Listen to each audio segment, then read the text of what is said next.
short series of flakes here because this is so flat through here. I'm getting a little bit of convexity built back up on this piece. So I can run the next series of pressure flakes will run a lot further. Supposed to anyway.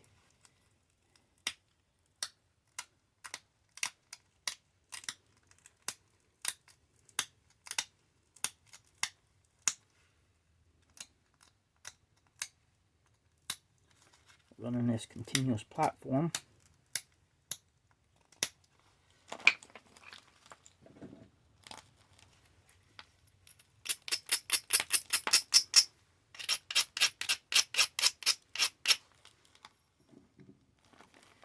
Edge straightened up.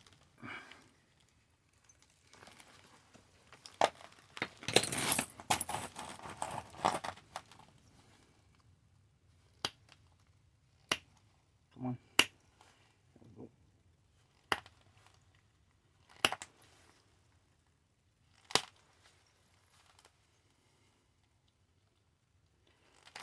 Remembering our spacing, extremely important. Keep your flakes spaced out. If they're too close, it just leaves a jumbled up mess and your flakes don't travel quite as far.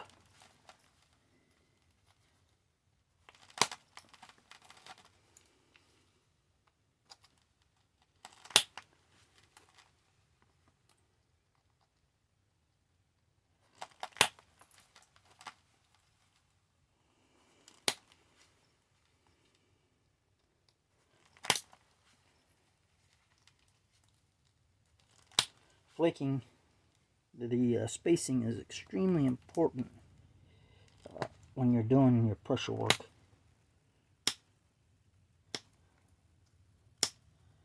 What you have is you have a negative bulb, a little palm pool each time you release a flake.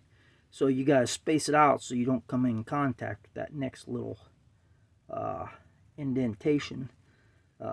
A little pond hole in there, and it leaves a nice little pressure flake pattern.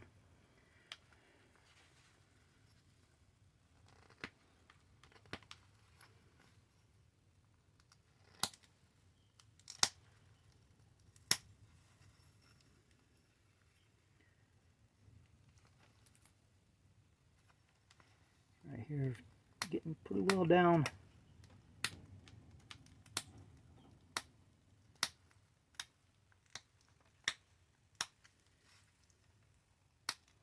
It's ready to be notched.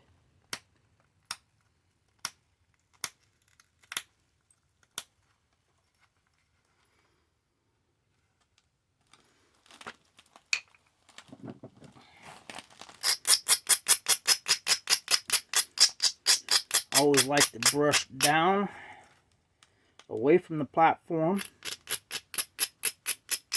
then brush down the platform, and then across the edge to set up a continuous platform edge. I'm doing this type of flaking. Set it up, apply pressure in and down. And I like to hold my piece so it's straight up. Crimping clear back here on the applying pressure, clear back on that back edge.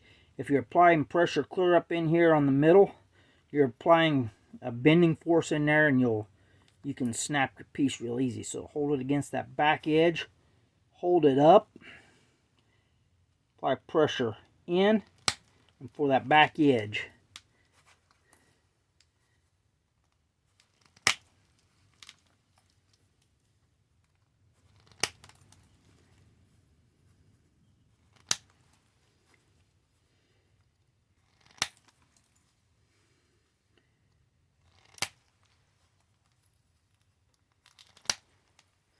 Remember, always pay attention to that spacing.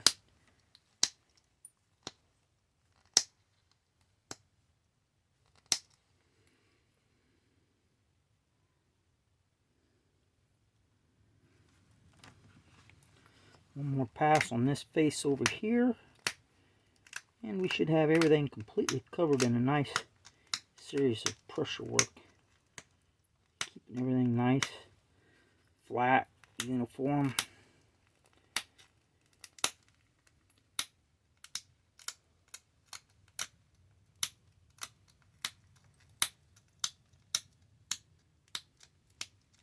Again, setting up our continuous platform along here, coming back, picking up some of these extra deltas here.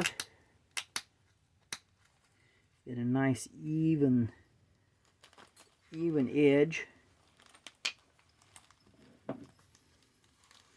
Again, doing my brushing and grinding away from the platform. Then down the face you're going to flake, and then a couple little strokes down the top of it gives it a nice straight edge.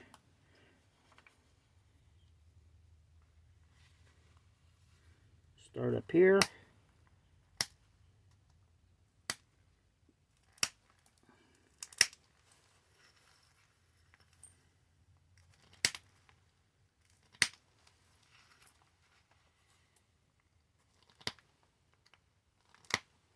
Come on. There you went.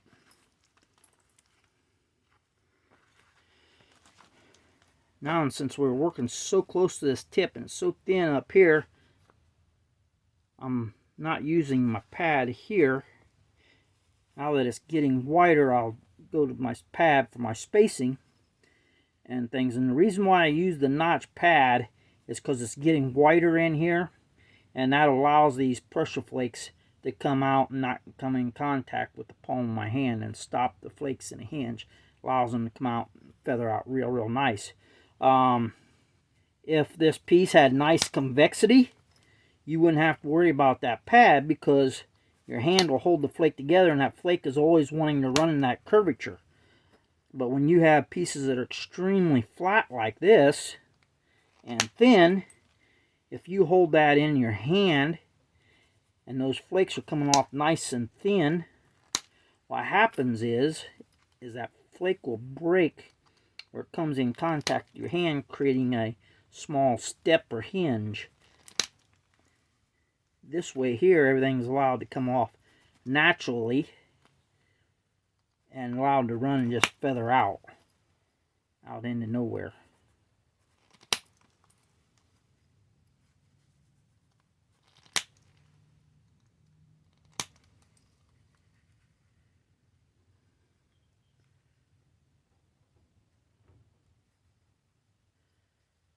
Nice and thin. Ready to go to be notched. Once I notch it, and then I'll come back in and do a little bit more edge work and everything, get everything trued up a little bit and stuff. Ready to go.